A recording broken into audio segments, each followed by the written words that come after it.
Do you suffer from chronic pain? I've been treating patients for over 18 years. Most of them have chronic pain. They're always like, Evan, how does pain start? Is it because of a trauma? Is it because of repetitive strain? Is it because of, a car accident? It doesn't really matter. The innate response to pain is this. The first thing that happens is you get a pain signal that goes to the brain. And over time, these signals grow and they expand. And you get a pain in the ankle, say from an ankle sprain when you're 18 years old, but now you're 28 and you have low back pain. The same neurological phenomenon that caused the pain in the first place gets stuck in the nervous system. Everything comes down to the nervous system. And what we found clinically is this. We can actually turn off trigger points very, very quickly. What is a trigger point? Has anybody ever had a massage before? I'm sure you have, right?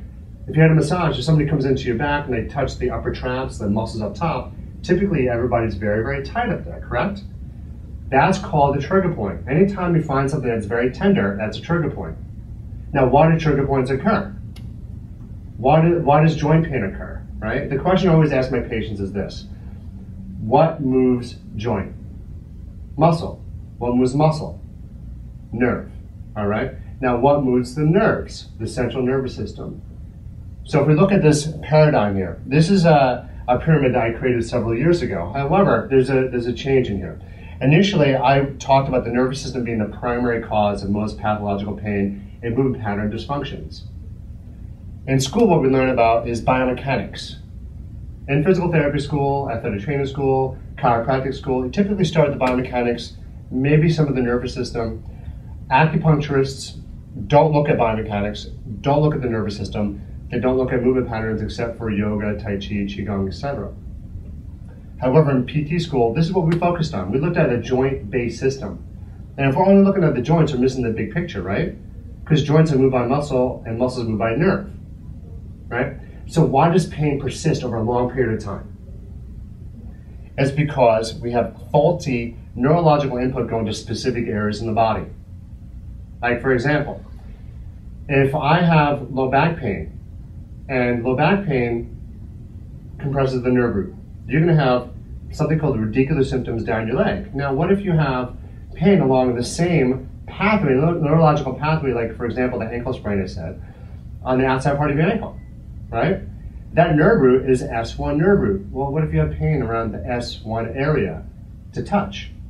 Could that S1 area pain be causing the ankle pain or vice versa? It doesn't really matter. We got to look at both areas to completely get rid of the pain cycle.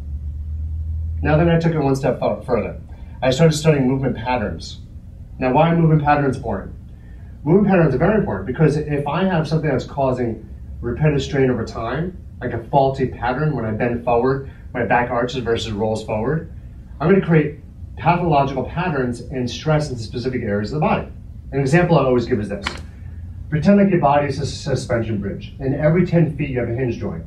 Imagine one joint doesn't move. Another joint has to move excessively. That's how the body works. So for example, a very common area that gets really tight in people are the hips and the mid-back. So the hip and thoracic spine. The hip rotates, just like this. Thoracic spine rotates just like this as well. Now say that doesn't rotate very much. Where's all that stress going? Into your lower back. So could the reason why you have low back pain is because your hips don't move and your thoracic spine doesn't move? Possibly. It could also be caused by a lot of other factors as well. All right?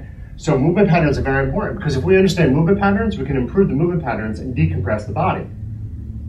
We want to try to identify the dysfunctional, non-painful patterns that are causing faulty biomechanical issues in your body. That's why biomechanics are very important. This is a joint-by-joint based approach. Nervous system, understanding where the nerves go in the body.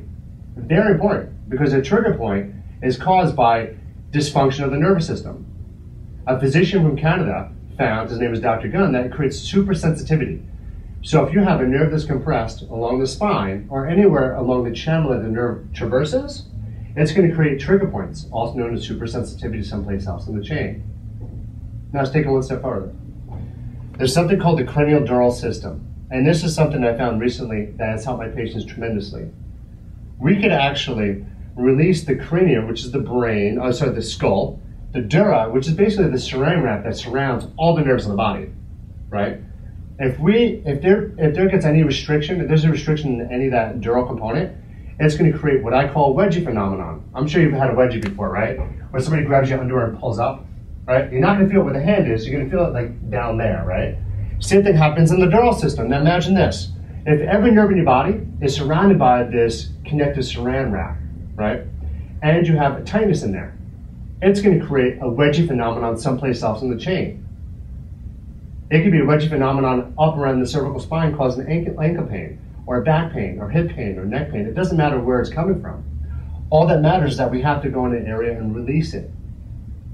And there's different strategies that I've developed, that I've learned, that I've studied from many, many people. I've taken over 30 different seminars on how to improve not only cranial nervous system biomechanics and movement patterns. And then we create a whole entire system within our company to actually clear pain patterns very, very quickly. The cranial nervous system is very, very important. Very, very important. Probably the most important and missing link in most pain patterns. This is what drives most dysfunctional movement patterns, trigger points, and faulty biomechanics. My patients, after I work on them, typically say, "What did you do? My pain is completely gone." It happens a lot, not all the time. I can't guarantee anything. However, what we found clinically is by addressing this systematically in this pyramid of cranial nervous system, biomechanics, and movement patterns, patient's pain will go away. If it will go away, it'll go away very quickly.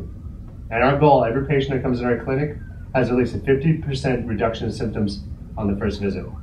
I always aim for 80%. Does it always happen? No. Does it happen a lot? Yes. My name is Evan Chait, the owner of Kinetic Physical Therapy, licensed acupuncturist and physical therapist, and craniodeural specialist. Visit my website for more information at www.kineticpt.com, www.kineticpt.com, or call my office to schedule an appointment with me at 201-327-1990. Sign up for my newsletter today because I'll have a lot more information coming your way. Thank you very much.